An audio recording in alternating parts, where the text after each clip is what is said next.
दिले दिले आउटपुट। अरे आउटपुट सर मैंने नहीं कराया था। ओके चलो रोलिंग। सर तुम्ही आज दिल्लीमध्ये आलेला आहात आणि पंतप्रधानांसह भेटी घेतल्या. 3 मोठ्या नेत्यांच्या भेटी घेतल्या आहेत. काय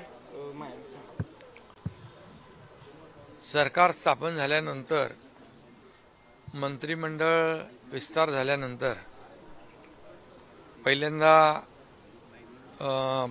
दिल्लीमध्ये मी आदरणीय प्रधानमंत्री मोदी साहेबांची भेट घेतली, सदिच्छा भेट, आणि केंद्रीय गृहमंत्री अमित शाह साहेब आहेत, JP नड्डाजी आणि आणखी किरण रिजिजू यांची भेट घेतली. खरं म्हणजे ही भेट कुठली राजकीय नव्हती, सदिच्छा भेट होती. कारण अतिशय मी आपल्याला अगोदरही म्हणालो होतो की 2.5 वर्षाच्या महायुतीच्या सरकारने केलेल्या कामाची पोचपावती महाराष्ट्रातली जनता देईल आणि तशी पोचपावती महाराष्ट्रातल्या जनतेने दिली. एक दैदिप्यमान असा विजय महाराष्ट्रातल्या जनतेने आम्हाला दिला आणि महायुतीचं सर्वसामान्यांच्या मनातलं सरकार आम्ही पुन्हा एकदा स्थापन केलं. 2.5 वर्षामध्ये आम्ही रखडलेले प्रकल्प आणि कल्याणकारी योजना, लोकाभिमुख सरकार काय असतं हे दाखवलं आणि त्या कामाला लोकांनी मान्यता दिली. आणि मला याचाही आनंद आहे की आदरणीय प्रधानमंत्री मोदीजी यांनी महाराष्ट्रामध्ये निवडणुकीमध्ये देखील किंबहुना राज्यामध्ये जे अनेक प्रकल्प त्याचं लोकार्पण झालं, भूमिपूजन झाली, त्यालाही वेळ दिला. आणि एकंदरीत हे डबल इंजिन सरकार ज्या पद्धतीने काम करत होतं, अनेक योजनांमध्ये केंद्राचा सहकार्य केंद्राचं होतं, सहयोग होता आणि त्यामुळे आम्ही 2.5 वर्षात खूप काम करू शकलो. मला याचं समाधान आहे की 2.5 वर्षात कमी कालावधीमध्ये खूप मोठ्या कालावधीचं काम या ठिकाणी केलं आणि त्याची पोचपावती आम्हाला मिळाली. आणि म्हणून सदिच्छा भेट आदरणीय मोदी साहेबांची घेतली.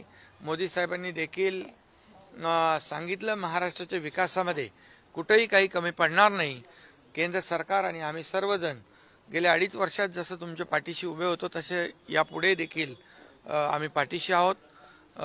टीम आमची तीच आहे. देवेंद्रजी आता मुख्यमंत्री आहेत, मी उपमुख्यमंत्री आहे, तेव्हा ते उपमुख्यमंत्री होते आणि मॅच नवीन आहे, नवीन इनिंग सुरू झालेली आहे. आणि याच्यामध्ये मला काय मिळालं, आम्हाला काय मिळालं यापेक्षा राज्याला काय देणार, आम्ही राज्याचा सर्वांगीण विकास कसा करणार यासाठी आम्ही कार्यरत राहणार आहोत. आणि त्यासाठी केंद्राचं पाठबळ जे आवश्यक आहे ते देण्याचा विश्वास आणि खात्री आज आम्हाला केंद्रीय नेतृत्वाने दिले, याचा आनंद आहे.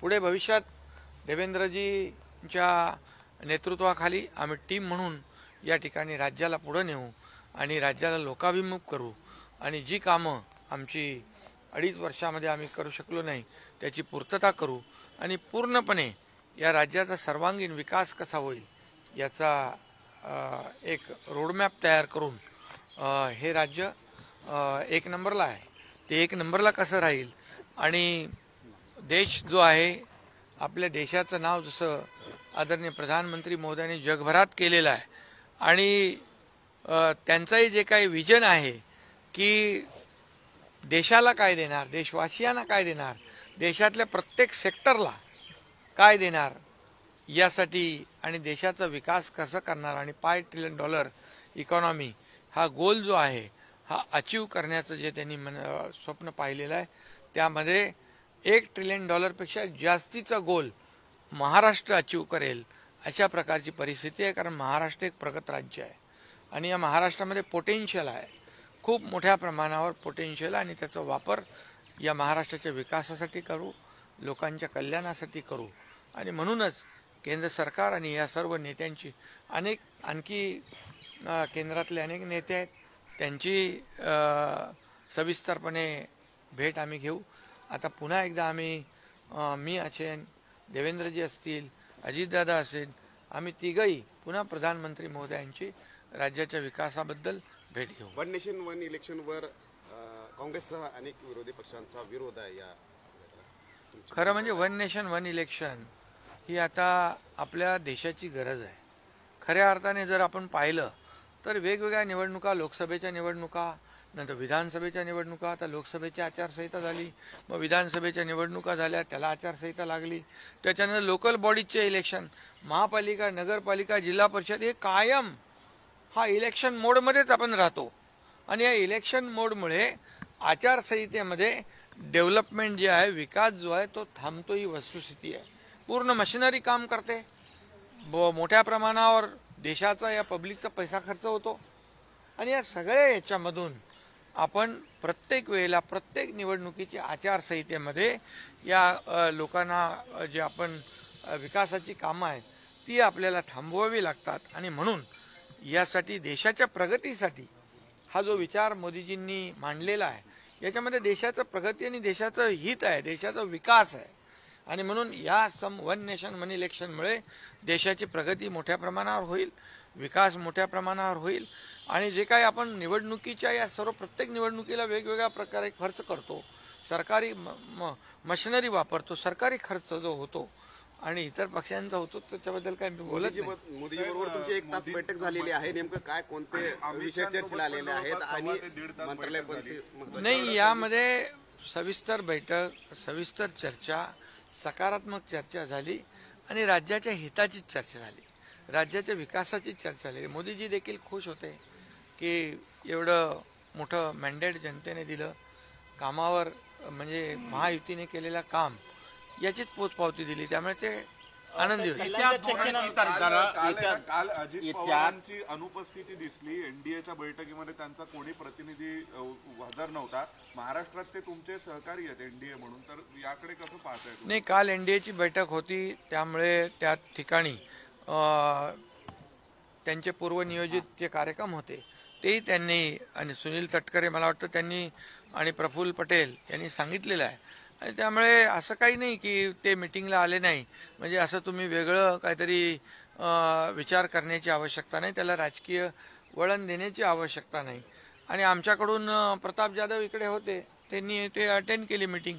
एनडीए मजबूत आहे.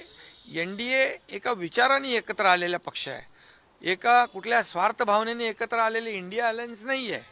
त्यामुळे एनडीए हा जो घटक, आमचा जो पक्ष आहे, एनडीए एकत्र सगळ्या विकासाच्या माध्यमातून आम्ही एकत्र आलो, एका विचाराने आम्ही एकत्र आलेलो आहे. त्यामुळे नक्कीच या ठिकाणी एनडीए मोदीजींच्या नेतृत्वाखाली अधिक मजबूत होत चाललाय, मजबूतीने काम करेल. या देशाच्या विकासामध्ये आम्ही पुढे जाऊ.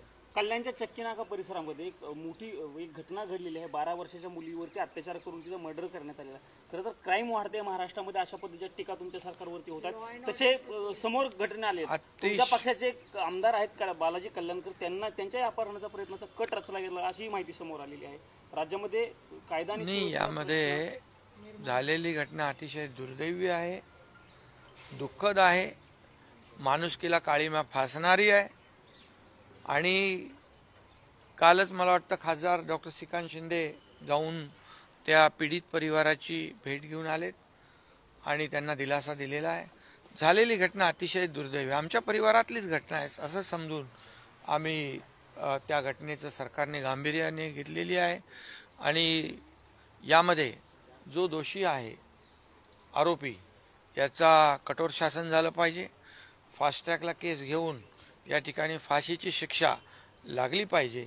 यासाठी सरकार पूर्णपणे गांभीर्याने या ठिकाणी या घटनेकडे पाहते आणि कायदा सुव्यवस्था राखण्याची जबाबदारी सरकारची आहे. आणि यामध्ये देखील कुठल्याही दुर्घटनेचं राजकारण करू नये. झालेली घटना दुर्दैवी आहे, परंतु त्याचं राजकारण करणं त्याहीपेक्षा दुर्दैवी होऊ शकतं.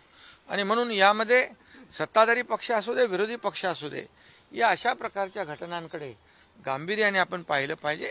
आणि आता मुख्यमंत्री देवेंद्रजी आहेत आणि नक्की यामध्ये सरकार म्हणून आमची सामूहिक जबाबदारी आहे. अशा प्रकारच्या ज्या गुन्हेगारांना, अशा प्रकारचे जे काही नराधम आहेत यांना आणि माणुसकीला काळीमा फासणारे जे दुर्दैवी घटना करतायत त्यांना जशाच तसं उत्तर दिलं जाईल आणि त्यांचा बंदोबस्त जशाच तसा तुम्ही होईल. म्हणताय उद्धव कायदा ठाकरे सुव्यवस्था- दोन तुम्ही म्हणताय जानेवारीला कायदा बीड आणि सुव्यवस्था- परभणीला तुम्ही जात आहेत. कायदा सुव्यवस्थेचं उद्धव सांगताय. ठाकरे 2 फरवरीला जात आहेत. तुम्ही कायदा सुव्यवस्थेचं बोलताय. तुमच्या पक्षाचे जे आमदार आहेत अंबरनाथचे बालाजी किनीकर त्यांच्या हत्येचा कट रचल्याची देखील त्या बाबतीमध्ये पोलीस कसून चौकशी करतायत आणि ही देखील अतिशय गंभीर घटना आहे आणि त्याच्याकडे देखील आम्ही गांभीर्याने पाहतोय. मी स्वतः देखील त्यामध्ये लक्ष घातलेलं आहे आणि गृह विभाग देखील त्यामध्ये काम करतोय.